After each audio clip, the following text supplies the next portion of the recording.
Israel is perhaps the only country in the world whose legitimacy is still challenged every single day. And things only have gotten much, much worse since October 7th. You'd think that after the massacres of October 7th, the world would express some sympathy towards Israel, but no, the occupation narrative has absolutely avalanched, exploded into something so much bigger than it was even before. Let's set the record straight for the case for Israel. Hear it now from the mouth of Prime Minister Bibi Netanyahu as he was interviewed by author Jordan Peterson. Take a look at this. I know that there's tremendous constant noise about issues as fundamental as Israel's right to exist even. And you start by talking about, in your book, you embark on explaining that, at least in some part, by talking about Herzl and his terror that anti-Semitism, that the rise of anti-Semitism in Europe was going to cause a catastrophe, which was obviously a justified terror. Would you be kind enough to walk me and my viewers and listeners through your rationale for the moral justification for Israel, the political justification as well? And I'm going to do what I can to my limited ability, let's say, to push back. I've heard the arguments of often young people who are more prone to give credence and sympathy, say, to the Palestinian viewpoint. And I'd like to rectify my ignorance and maybe help my viewers and listeners do the same thing. So would it be useful to start with Herzl? Well, I'd start, Herzl was what I call our modern Moses, but I'd actually start with the original Moses. The Jewish people have lived in the land of Israel, what is now the state of Israel, have lived here and have been attached to this place for about 3,500 years. 3.5 millennia. Now, for the first 2 millennia, roughly, of that time, we were living in what is described in a text commonly known as the Bible. So the Bible describes how the Jewish people lived on this land, were attached to this land, fought off conquerors, sometimes were conquered, but stayed on their land. And that continued for a very long time until roughly the 7th century, actually, after the birth of Christ, okay? For roughly 2,000 years. We were conquered by the Romans, we were conquered by the Byzantines. They did a lot of bad things to us, but they didn't really exile us, contrary to what people think, okay? The loss of our land actually occurred when the Arab conquest took place in the 7th century. The Arabs burst out from Arabia, and they did something that no other conqueror, not the Romans, not the Byzantines, not the Greeks before them, not Alexander the Great, nobody did before. They actually started taking over the land of the Jewish farmer. They brought in military colonies that took over the land. And gradually over the next 2 centuries, the Jews became a minority in our land. So it is under the Arab conquest that the Jews lost their homeland. The Arabs were the colonials. The Jews were the natives dispossessed. Well, that happens in history. The Jews were dispossessed. We were flung to the far corners of the earth, suffered unimaginable suffering because we had no homeland.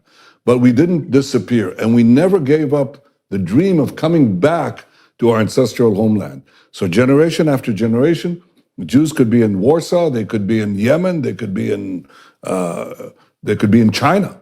And they said, next year in Jerusalem, we'll come back, next year in Jerusalem.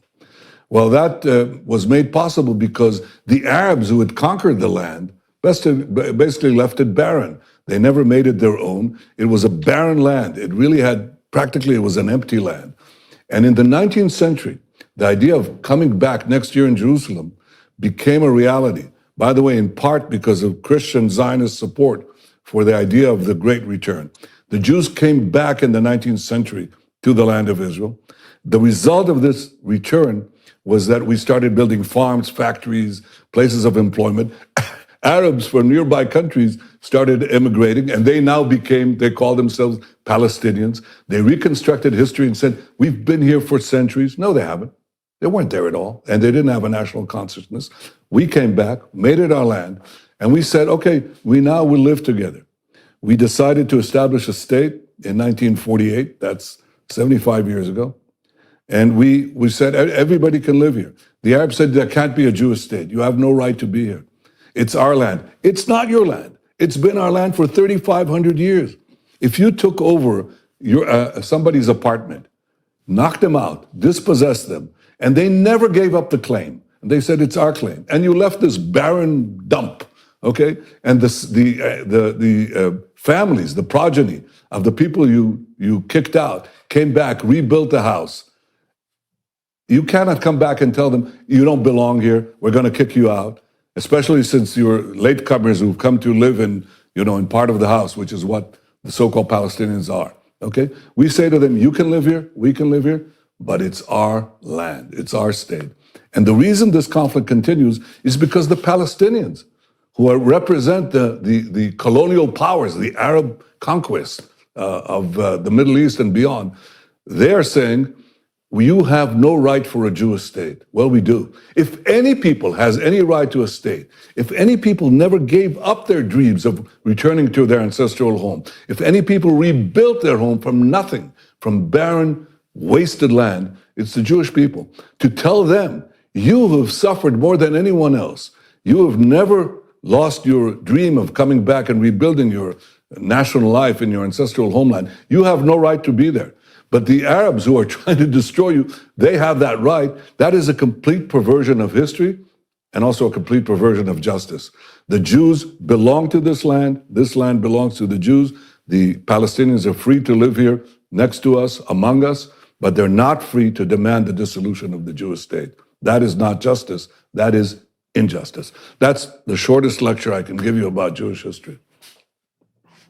So why do you think the claim that the Palestinians were somehow there in Israel first and have been displaced in a colonial occupation, let's say, by the Jews, why do you think that idea has gained such cachet, not least in the West? Because of ignorance?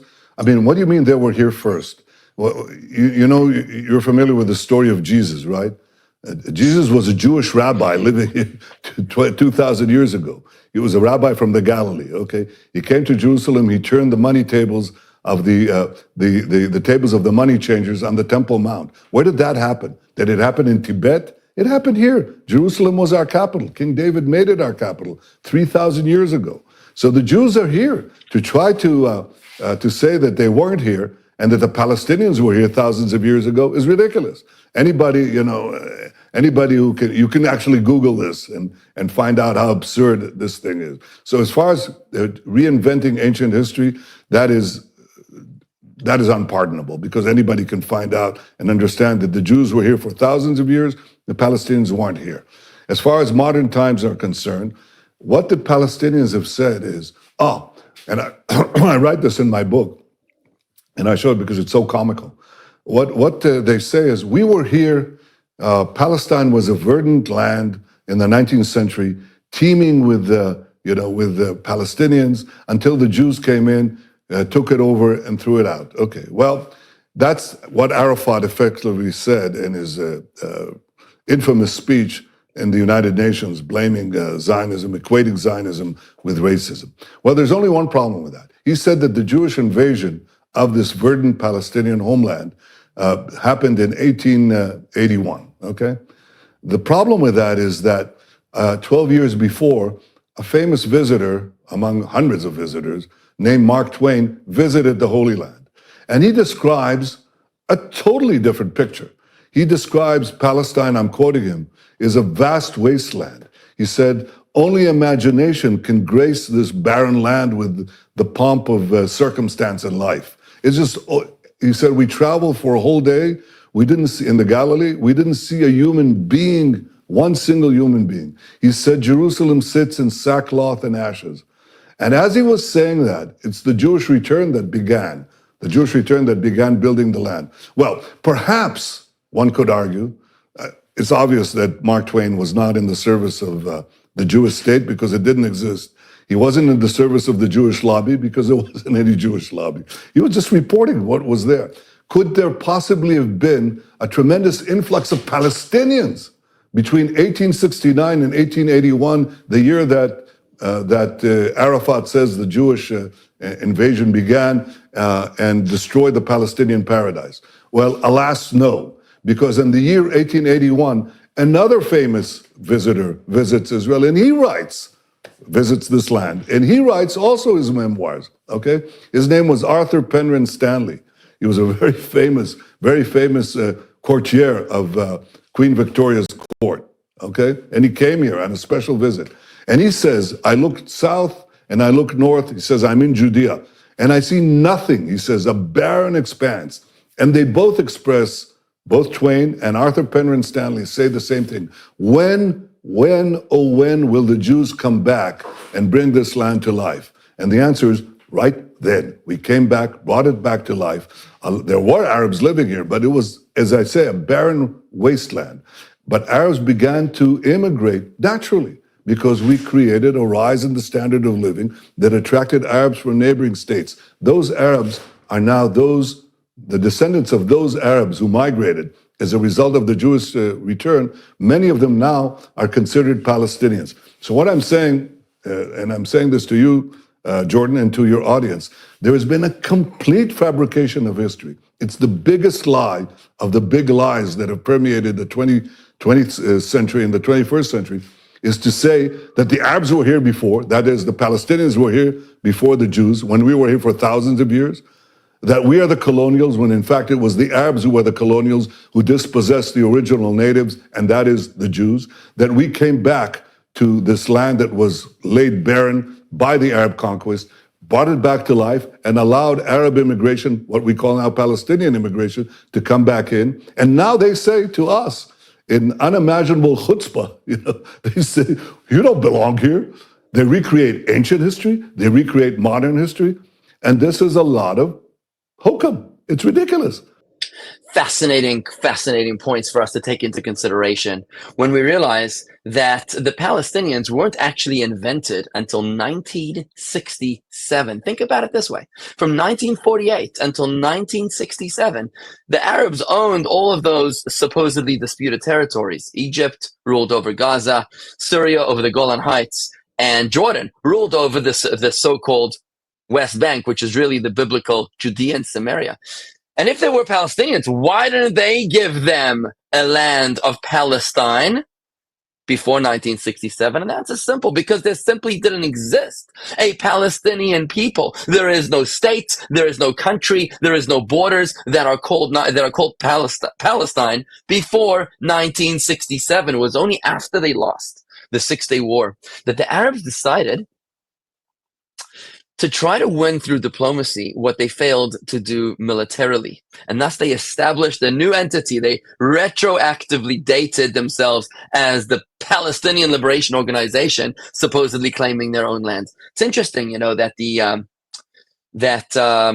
the term Palestinian was first introduced to the region in the year 136 CE, when the Romans invaded the land of Israel, because the word Palestine in Hebrew means invader. That's what the word means. So to call this an occupation of the Jewish people in the Palestinian land, as Prime Minister Netanyahu points out, is the greatest lie of our century. And it's critical for us to be able to put that into the proper perspective.